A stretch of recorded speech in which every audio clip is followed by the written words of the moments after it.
Hello students, now we are going to start with the next topic of class 11th physics. I hope you all are watching the videos. पर मुझे ऐसा लग नहीं रहा, पता नहीं क्यों, कि आप लोग इतने रेगुलर हो.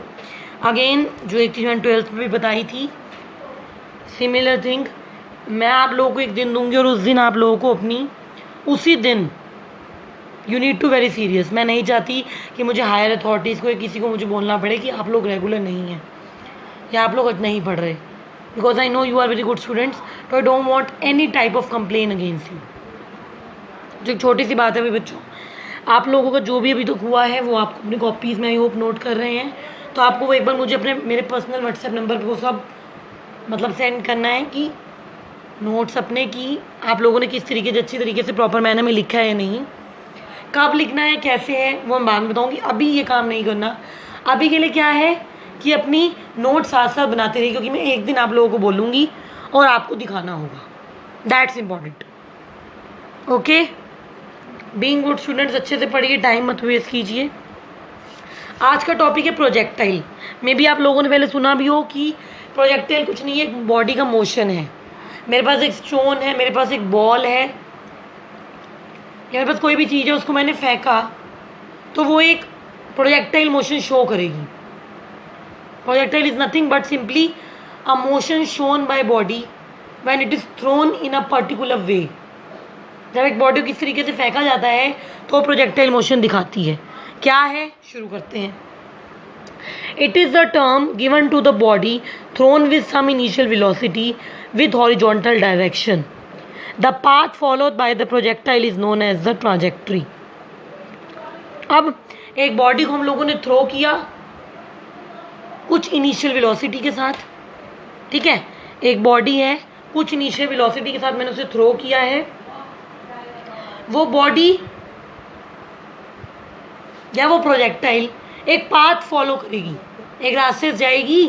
जैसे आपने कुछ फेंका तो वो सीधा गया, मुड़ के गया, कैसे गया, वो उसका रास्ता है, वो एक रास्ते से जाएगी. तो जो पाथ फॉलो करेगी उसे हम लोग ट्राजेक्ट्री कहते हैं. जो प्रोजेक्टाइल वो बॉडी पाथ फॉलो करती है उसको ट्राजेक्ट्री कहा जाता है. इसके एग्जाम्पल क्या हैं,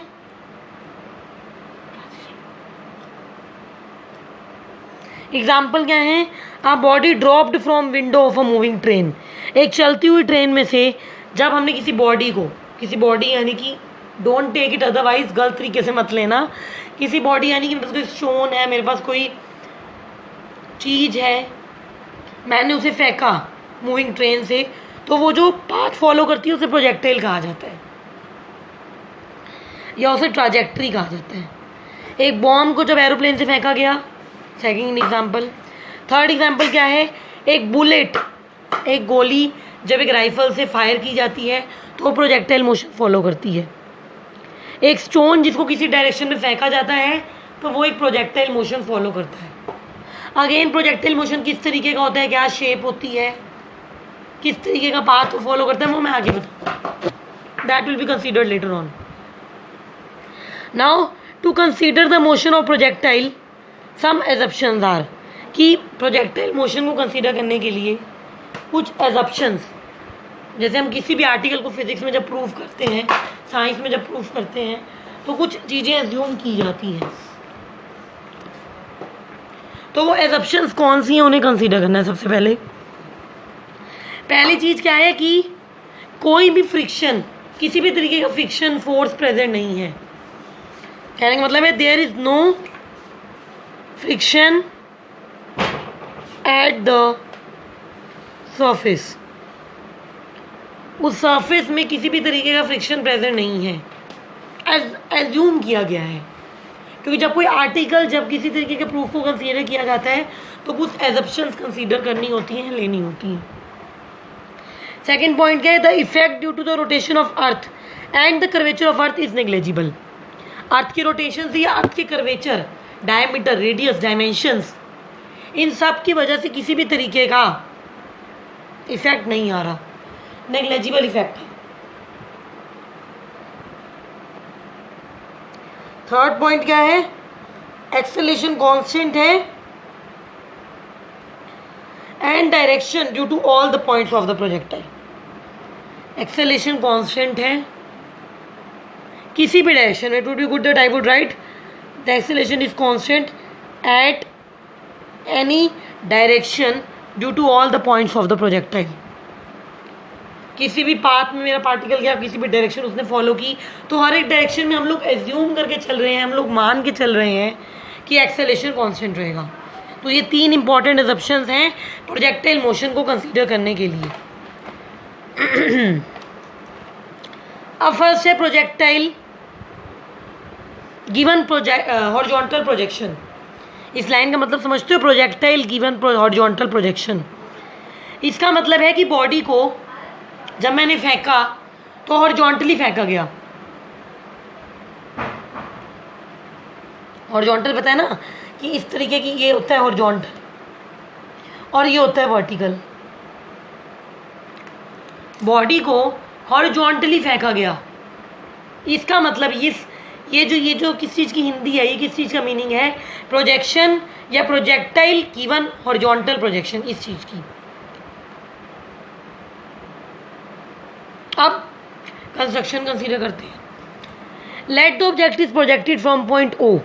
ये मेरा पॉइंट ओ है, मैं यहाँ पर खड़ी हूँ, यहाँ से मैंने ऑब्जेक्ट को फेंका है।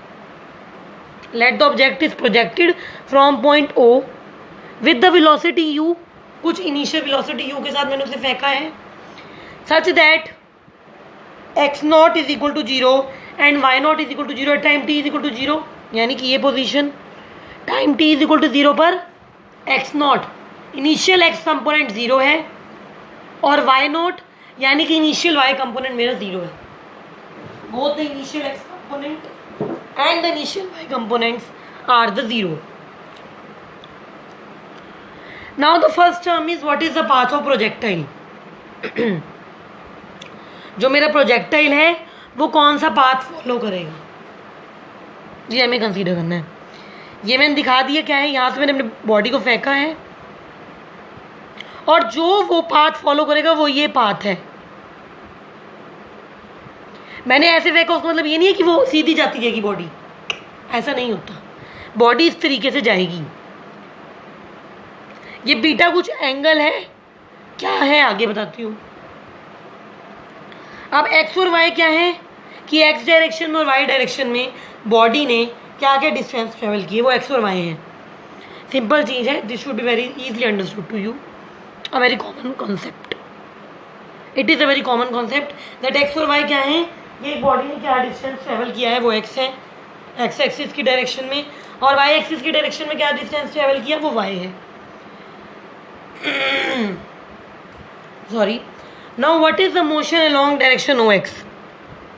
अगर बॉडी ओ एक्स डायरेक्शन में गई या उसने मूवमेंट शो की, तो उसके टाइम पे आप इक्वेशन कैसे शो करोगे। As velocity along horizontal direction remain constant, so the acceleration along horizontal direction is given by, this is the term acceleration. कहते हैं क्योंकि हॉरिजॉन्टल डायरेक्शन में उसकी वेलोसिटी सेम रहती है। क्यों भाई, इस बात का बहुत डीप मीनिंग है कि हॉरिजॉन्टल डायरेक्शन में उसकी वेलोसिटी सेम रहती है। वेलोसिटी डिस्टेंस बाय टाइम होती है, हमें पता है।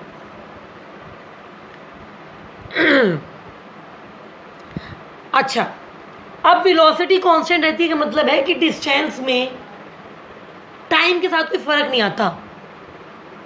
ठीक है, वेलोसिटी कांस्टेंट रहने का मतलब है कि डिस्टेंस में टाइम के साथ कोई फर्क नहीं आता। क्यों, ऐसा क्यों है, क्योंकि दिख रहा है भी बॉडी ऐसे जा रही है, बॉडी नीचे की तरफ मूव कर रही है, बॉडी वर्टिकली जा रही है, ऐसे जा रही है ना। तो मेन चेंज किस डायरेक्शन में आ रहा है, वर्टिकल डायरेक्शन में, हॉरिजॉन्टल में नहीं। इसलिए लिखा गया है यहाँ पर कि एक्सेलरेशन जो है उसका फॉर्मूला क्या दिया जाएगा वो मैं आगे बताती हूँ।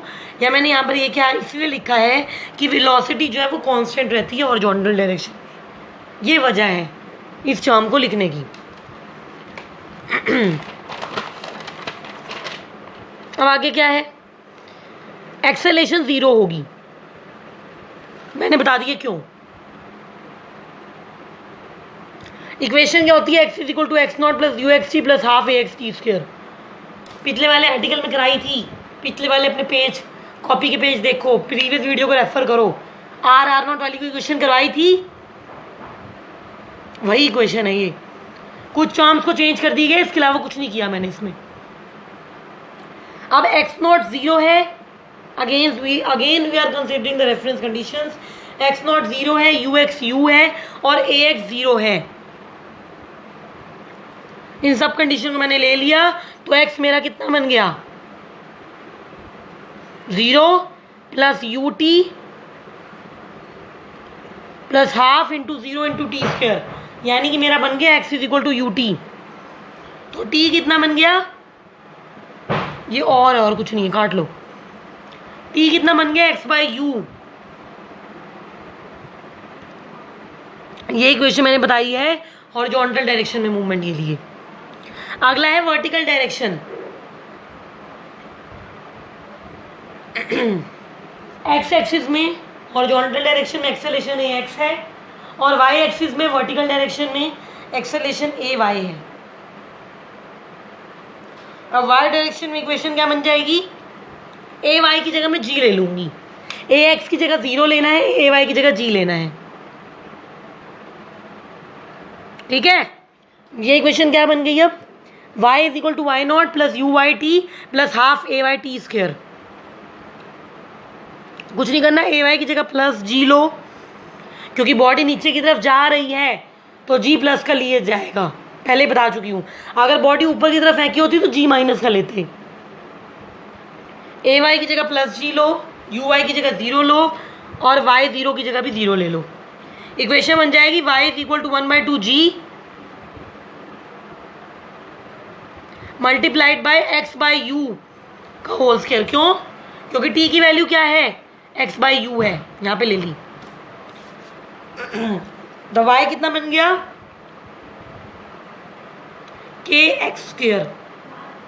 क्यों, क्योंकि k मैंने क्या लिया है कि k मेरा g बाई 2 यू स्क्वायर है, तो y मेरा बन चुका है k x square. With this we are done with this topic, with this video. I hope this topic is understood to all of you. Thank you again. Study hard, be regular with the videos, and don't waste your time. Be serious with your studies. I don't want anyone of you to take your serious or to vanish your seriousness. I want all of you to be regular. Thank you.